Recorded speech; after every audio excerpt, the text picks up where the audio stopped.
Le dernier tout petit bout d'introduction, c'est de se dire que la licence EPROS, c'est vraiment l'idée des paroles aux actes. Et attention, il n'y a rien de négatif dans l'idée de parole. C'est-à-dire qu'on a besoin à la fois des paroles et des actes, le partage des savoirs, les études de cas pour le développement des gens. Ce n'est pas dans l'acception qu'on peut avoir dans d'autres espaces où la parole est dévalorisée. Non, là, la parole, elle est centrale et c'est elle qui permet, en étant liée aux actes, d'avancer. Juste pour que chacun ait bien en tête où on en est, parce que alors, c'est vrai que, bon, Bala, Minata, Rosalie, Aliou, tout ça, comme ça fait 20 ans bientôt ou 15 ans qu'on se connaît, donc c'est pas utile, mais il y a aussi des gens qui nous rejoignent là. Et donc, juste dire, qu'est-ce que c'est les éléments clés sur lesquels on a travaillé. Et c'est de dire que la licence, elle repose sur 3 piliers, 10 repères, 5 compétences et 5 unités d'enseignement. Et je voudrais redire que la licence pro, elle est née ici. Même si les obstacles ont conduit à ce qu'elle démarre ailleurs par la suite, c'est vraiment lié à la compréhension des besoins des professionnels ici à Dakar et au Sénégal en général, toujours avec cet enjeu du rural, qu'elle est née et que cette idée-là a petit à petit mûri et a donné ça. Alors qu'est-ce que c'est les 3 piliers? Les 3 piliers, c'est une communauté, une visée et une approche de la formation.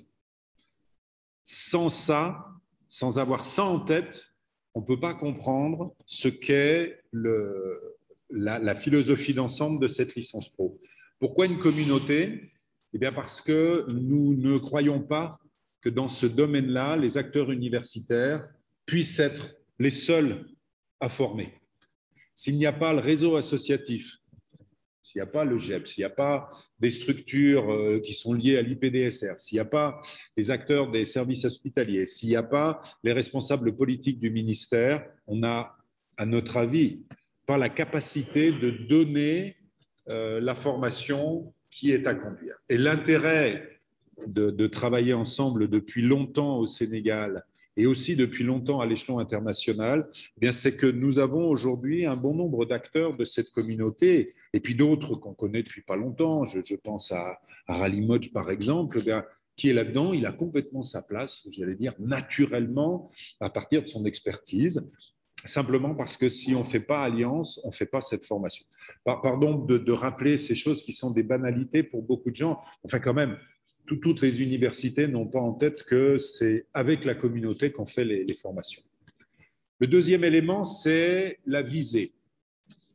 En fait, la licence pro, quand je traduis en 2 mots ce qui était l'état d'esprit au départ dans les échanges, notamment avec Fatou, il faut nommer aussi Alassane Diouf, qui a toujours été avec nous dedans, c'était de dire comment est-ce qu'on fait pour, de manière pragmatique, là où sont les gens, travailler à améliorer leur santé, et forcément avec 2 points clés, qui étaient comment on prend l'expérience des personnes, parce que les premiers acteurs à promouvoir leur santé, c'est les gens eux-mêmes. Je veux dire, personne ne nous attend pour prendre soin de sa santé.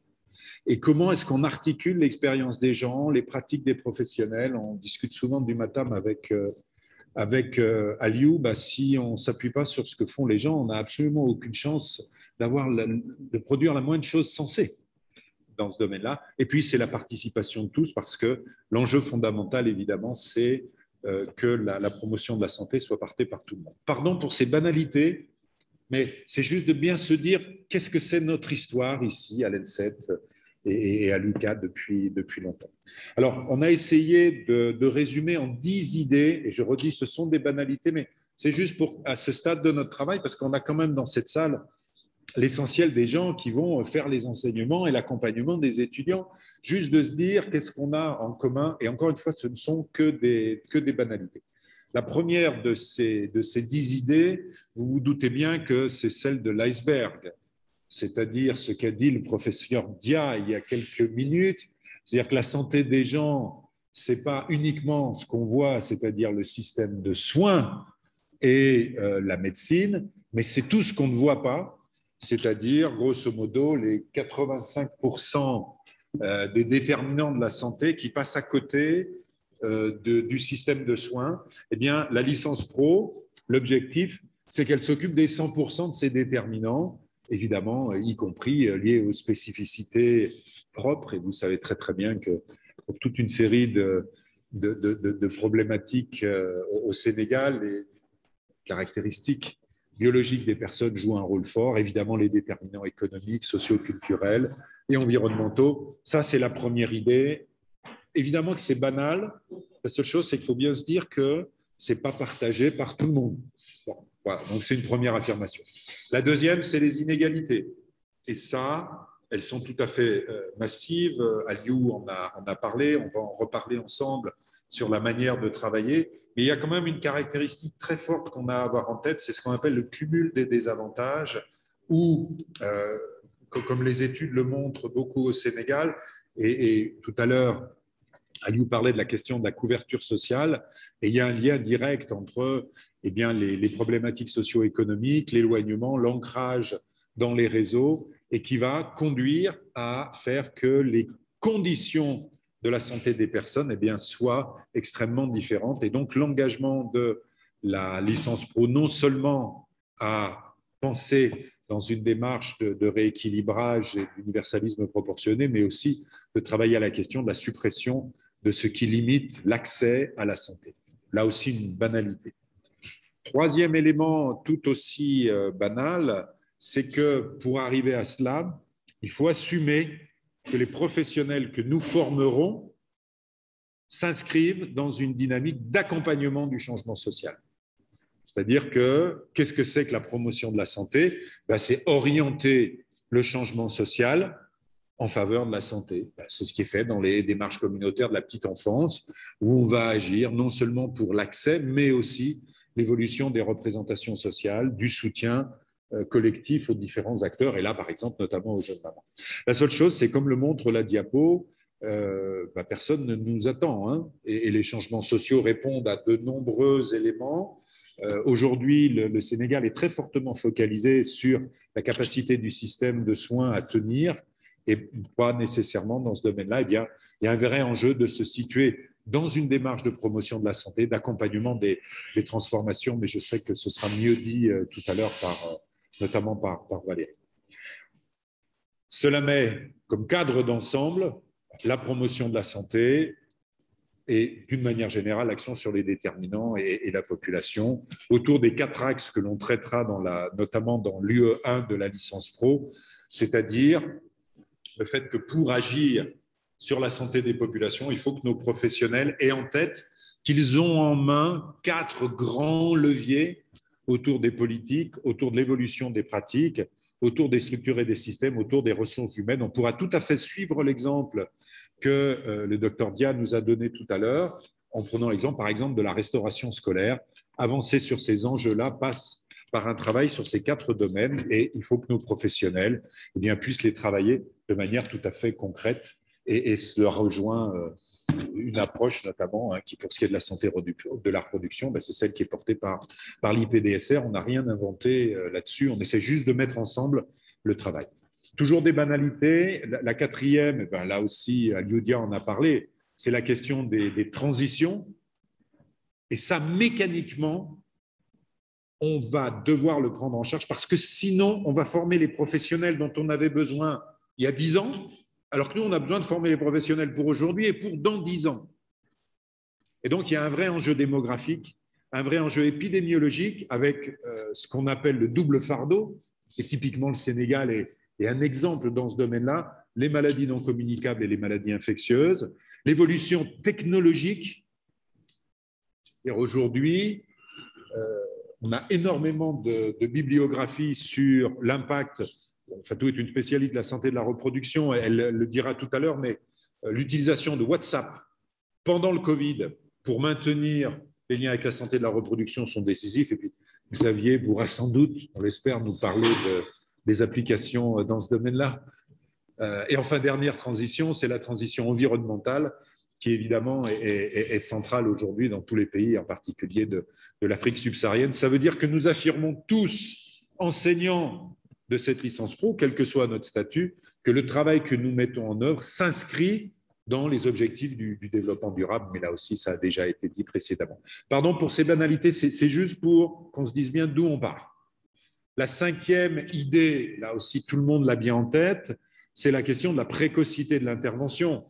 Et c'est pour ça qu'on a besoin de travailler évidemment à tous les âges de la vie, mais que les questions de périnatalité, d'enfance, d'adolescence vont avoir une place importante, même si, du fait de l'évolution de la structure de la société sénégalaise, il y aura aussi des gros morceaux sur le vieillissement et la santé des personnes âgées. Sinon, on va rater la cible. Si on ne tient pas en compte ce que sont les transitions, on va passer à côté de la cible. Mais quand même, la réalité, c'est que plus on intervient tôt sur les déterminants de la santé, plus on a une chance d'avoir un impact. Pardon pour cet assaut de banalité.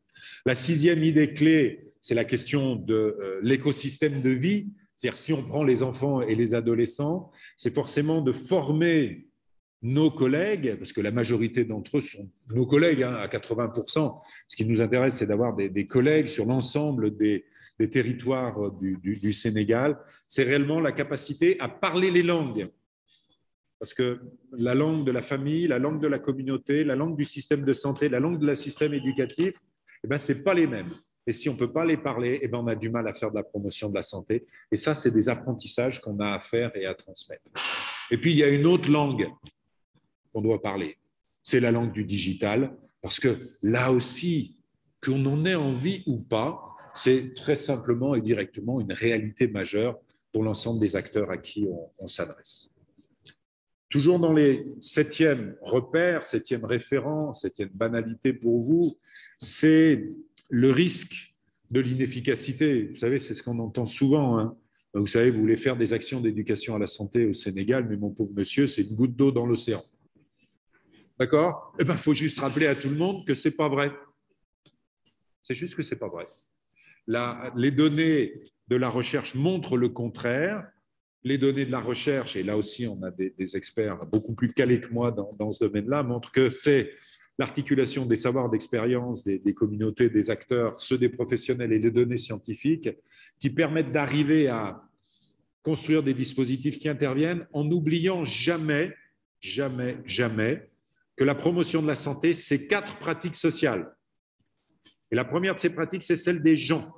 C'est les nôtres, nous, les professionnels du réseau associatif, de l'État ou ailleurs, les pratiques des décideurs politiques et puis les pratiques des chercheurs, les pratiques des acteurs des agences des Nations Unies, etc. Mais l'essentiel, c'est de se dire que ce dont on va parler avec nos étudiants, c'est de ces 4 pratiques, ce que font déjà les gens pour promouvoir la santé, ce que font les acteurs du social, de l'éducatif, du sanitaire et du réseau associatif, ce que font les décideurs et ce que font les innovateurs.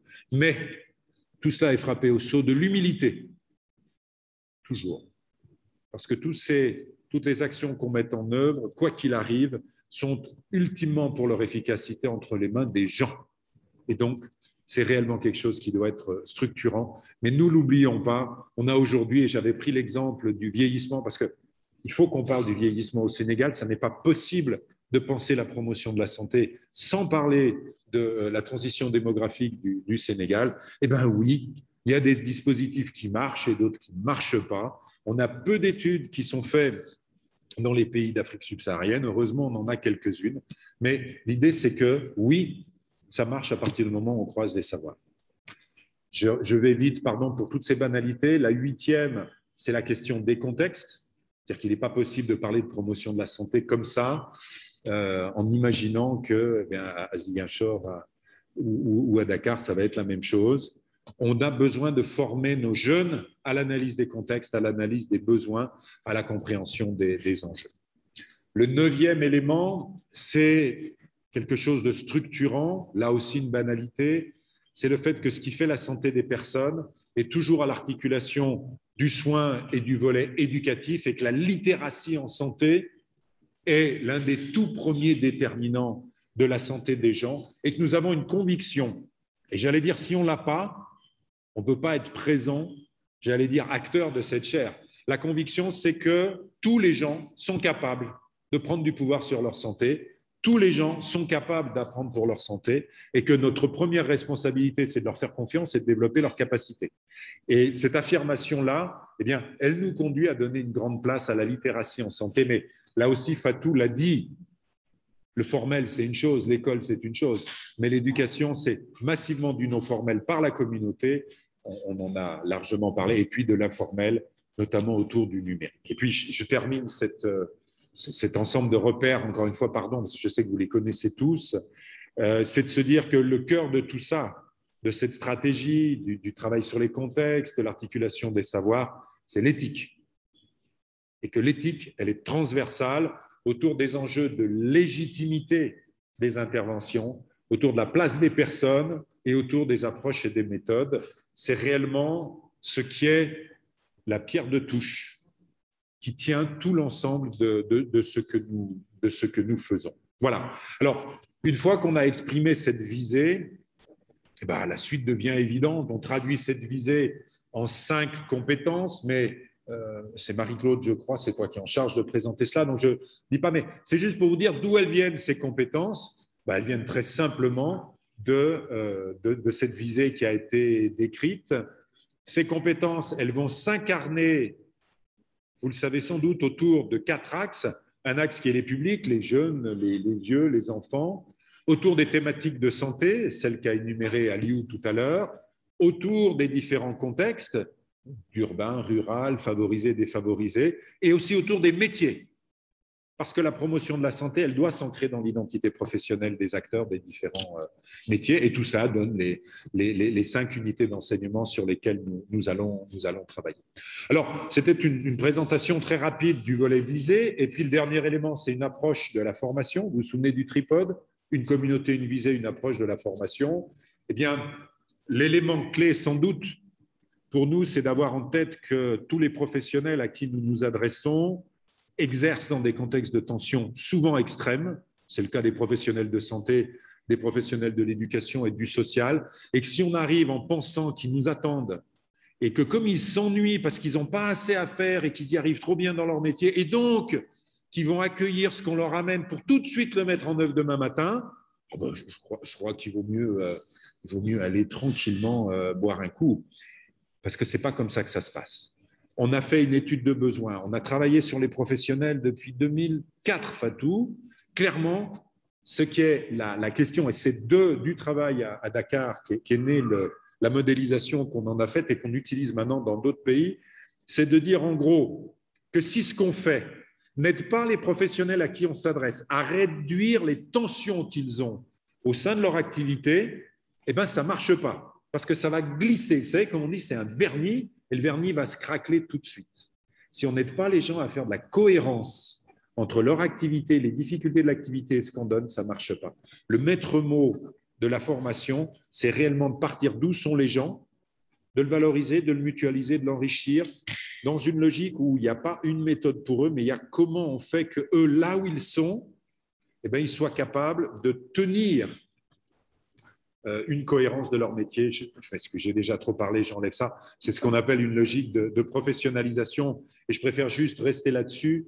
Si on a l'idée que la licence pro, c'est une nouvelle couche du millefeuille pour les professionnels de l'éducatif, du sanitaire, du social ou de la santé communautaire, ça ne marche pas. Notre mission, c'est de les aider à faire une mayonnaise avec l'ensemble de ces éléments, à créer de la cohérence dans le métier, en les prenant là où ils sont, avec les moyens qu'ils ont, en utilisant les ressources qui sont les leurs. Eh bien, c'est ça, cette vision-là qui a conduit à cette démarche du synchrone et de l'asynchrone en distanciel, du présentiel au plus près des personnes. Je peux vous dire qu'il n'y a pas beaucoup de mots ou de virgules de cette licence pro qui n'ont été creusés, labourés et travaillés par nos équipes au cours du temps. Et c'est ce qui a donné lieu à cette idée de ces 3 piliers, et donc des 3 piliers, des 10 repères et des 5 compétences et 5 unités d'enseignement. C'est ça qui est structurant du travail où nous en sommes. Mais bien sûr, la licence pro, c'est un voyage. C'est pour ça que Valérie nous a proposé de belles pirogues. On a les éléments, la pirogue est prête à partir, mais évidemment qu'on va réinventer tout ça, le retravailler pendant 2 jours, le retravailler au cours du temps, voir si les idées qu'on a labourées depuis toutes ces années font sens ou s'il faut les faire évoluer. Mais en tout cas, cette licence pro, elle est héritière d'un long travail et on va s'appuyer dessus pour inventer ce dont on a besoin pour demain.